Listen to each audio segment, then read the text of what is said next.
Isang araw, natutulog ang Kuya Utanyo sa kanyang malapalasyong bahay. At sa kanyang pagkakatulog ng mahimbing, siya ay nagising sa isla Puting Bato.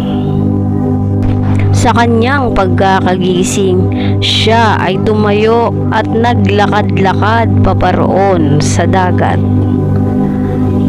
At siya ay natuwa dahil may nakita siyang isang babae, si Ate Lenlen. O kay amo ng kanyang muka, sa ganda para siyang diwata.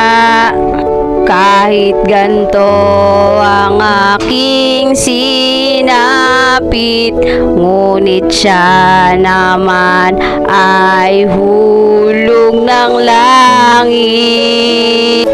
Sa isla Puting Bato, naging sarili namin ang mundo.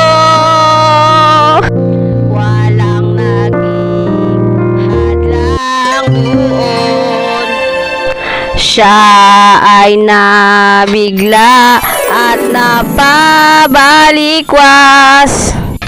Siya pala ay nagising sa panaginip, ay nabitin sa islang Puting Bato.